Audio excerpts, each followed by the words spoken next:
आज के जमाने में सबसे ज्यादा लोग जो इंटरेस्ट लेते हैं दूसरे की निजी जानकारियों में लेते हैं।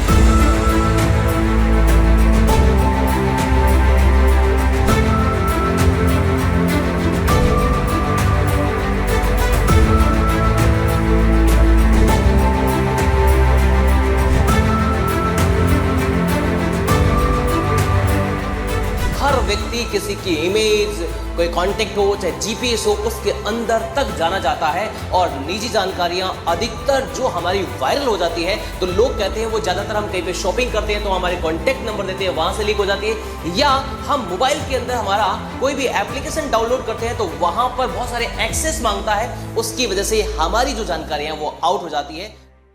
तो मैं आपको इस वीडियो में बताने वाला हूं कि किस तरह से इससे बचा जा सकता है और कौन से ऐसे प्रयास सरकार कर रही है जिससे आप और हम बच सकते हैं। डिजिटल पर्सनल डेटा क्या होता है और किस तरह से ये प्रोटेक्ट हमें कर सकते हैं, कौन कौन से ऐसे प्लान है, उस पर हम जानकारी इस वीडियो में आपको देने वाले हैं। डिजिटल पर्सनल डेटा की बात करते हैं तो डिजिटल पर्सनल डेटा होता क्या है। जब भी हम हमारे मोबाइल के अंदर कोई भी ऐप इंस्टॉल करते हैं तो हमारे पास वो एक्सेस मांगते हैं और एक्सेस की परमिशन मांगता है, तो हम कैमरा, गैलरी, कॉन्टेक्ट, जीपीएस अनेक एक्सेस मांगता है और उस एक्सेस करने के बाद में वो एप्लीकेशन हमारे पूरे के पूरे मोबाइल में जो डेटा है वो एक्सेस कर सकता है और वो अपने हिसाब से उसको यूज कर सकता है, अपने सर्वर पर अपलोड कर सकता है और अन्य कंपनियों को बेच भी सकता है। ऐसे बहुत सारे केसेस आपने देखे भी होंगे और बहुत सारी सूचनाएं भी आपने खबरों में देखी भी होगी। और वो एप्लीकेशन में कौन सा डेटा हमारा ले रहा है और उसका यूज क्या कर रहा है हमें कुछ भी जानकारी नहीं होती है। तो अब हमें उसकी जानकारी रहेगी कि हमारा जो डेटा है, कौन सा एप्लीकेशन हमारी इमेज यूज कर रहा है, कौन सा हमारा जीपीएस ले रहा है, कौन सी हमारी कैमरा ले रहा है, सारी की सारी जानकारी हमको भी रहने वाली है और कब तक यूज करेगा इसकी परमिशन भी हम देने वाले हैं। तो ये जानकारी इस वीडियो के अंदर हम बता रहे हैं आपको।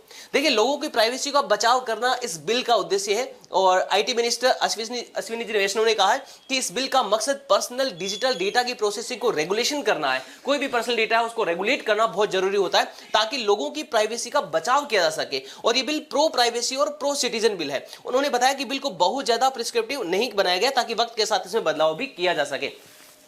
ये एक नया बिल लेकर के 2023 के अंदर आए थे और इसमें क्या क्या देखिए, अक्टूबर 2023 में पास हुआ था ये बिल, डीपीडीपी कानून। इसका पूरा नाम क्या है? डिजिटल पर्सनल डेटा प्रोटेक्शन कानून है। अक्टूबर 2023 में संसद में पास हुआ था। इस कानून के लागू होने के बाद में अपने डेटा कलेक्शन, स्टोरेज और प्रोसेसिंग के बारे में डिटेल मांगने का अधिकार हमें मिलता है। हम कोई भी एप्लीकेशन, हमारी कोई भी अगर डेटा का इस्तेमाल करता है तो हम उसकी डिटेल मांग सकते हैं और कंपनियों को देना पड़ेगा।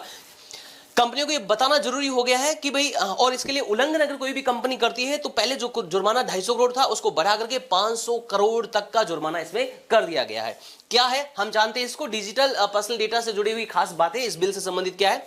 कंपनियों को यूजर्स के पर्सनल डेटा की सेफ्टी सुनिश्चित करनी पड़ेगी। भाई, हम अक्सर सब व्यक्ति चिंतित रहते हैं, आप भी मोबाइल में कोई भी एप्लीकेशन डाउनलोड करते हैं तो उसमें एक्सेस मांगता है ना, कॉन्टेक्ट, इमेज, गैलरी, तो हम डर जाते हैं यार इसके परमिशन हम दे या नहीं दे। तो अगर हम किसी को परमिशन दे रहे हैं तो उस एप्लीकेशन से हम ये इंफॉर्मेशन ले सकते हैं कि आपको बताना पड़ेगा कि आपने हमारी जो भी डेटा है उसका कहां पर कैसे कैसे इस्तेमाल किया है।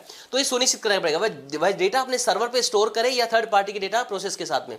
दूसरा, डेटा ब्रीच होने या कंपनी को डेटा प्रोटेक्शन बोर्ड उससे प्रभावित लोगों को पूरी जानकारी भी देनी पड़ेगी। बिल में बच्चों और फिजिकली डिसेबल लोगों के लिए विशेष प्रावधान रखा गया। बच्चों और फिजिकली डिसेबल लोगों के लिए डेटा को प्रोसेस करने से पहले कंपनी उनके अभिभावकों से परमिशन लेनी पड़ेगी। इसी बिल से जुड़ी हुई एक खास बात और है, 18 वर्ष से कम उम्र के जो भी बच्चे हैं उनको सोशल मीडिया पर अकाउंट बनाने से पहले अपने पेरेंट्स की परमिशन लेनी पड़ेगी और उसके लिए mygov.in पर जाकर के आपको वह अपने सुझाव और अपनी कोई राय है वो भी दे सकते हैं। 3 जनवरी से लेकर के ये 18 फरवरी तक का टाइम गवर्नमेंट ने दिया है, उसमें आप अपनी राय दे सकते हैं। कंपनियों को डेटा प्रोटेक्शन ऑफिसर नियुक्त करना पड़ेगा। कंपनियों को एक ऐसा ऑफिसर नियुक्त करना पड़ेगा जो डेटा को प्रोटेक्ट करने वाला होगा और यूजर्स के साथ कॉन्टैक्ट डिटेल शेयर करनी पड़ेगी। उसकी कॉन्टैक्ट डिटेल शेयर करनी पड़ेगी। जब भी यूजर्स को प्रॉब्लम आएगी तो उस पर कॉन्टैक्ट करके पूछेंगे भाई हमारे डेटा का इस्तेमाल कहां पर और कैसे किया गया। इसके अलावा हम बात करते हैं तो डिजिटल कंपनियों की क्या क्या जवाबदेही इसमें सुनिश्चित होने वाली है। यह सुनिश्चित करना पड़ेगा कि निजी डेटा के संरक्षण नियमों का उल्लंघन तो नहीं हो रहा है और प्रोसेसिंग का मकसद क्या है। कोई भी कंपनी किसी का डेटा प्रोसेस करे तो उसका ऑब्जेक्ट क्या है। कानून के दायरे में इसमें बहुत सारे अधिकार दिए जाएंगे। डेटा एन्क्रिप्शन और मास्किंग के उपाय करने होंगे और बार बार नियमों का कोई उल्लंघन करता है, कंसेंट मेंसर्स को सस्पेंड करने, उसका रजिस्ट्रेशन रद्द करने का प्रावधान भी इसके अंदर रखा गया है। तो ये नया जो प्रावधान हो गया है, जो जुर्माने की राशि भी बढ़ाई गई है, ये वास्तव में निश्चित रूप से जो जो आम लोग हैं उनके हितों की रक्षा करेगा।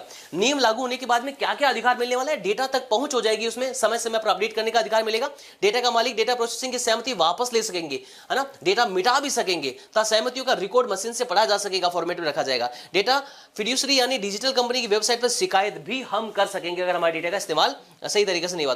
कंपनी के प्लेटफॉर्म पर समाधान नहीं मिलने पर पुख्ता व्यवस्था के तहत शिकायत भी हम कर पाएंगे और निजी डेटा का उल्लंघन होने पर कंपनी को सूचना भी देनी होगी। तो कुल मिलाकर के जो भी एप्लीकेशन हम मोबाइल में डाउनलोड करते हैं उसमें जो परमिशन मांगते हैं तो उसमें एक जो अलग से कंपनी को अधिकारी नियुक्त करना पड़ेगा, जिसमें हम पूछ सकते हैं कि हमारा कोई भी एक्सेस जो लिया गया है उसका क्या क्या और कहां कहां पे इस्तेमाल किया गया है, और हमारी सहमति उसमें नहीं होती है कि भाई हमारा इसका यूज नहीं करना है हमारी इंफॉर्मेशन का, तो उसको हटाना पड़ेगा, यानी हमारी परमिशन से अब एप्लीकेशन को काम करना पड़ेगा।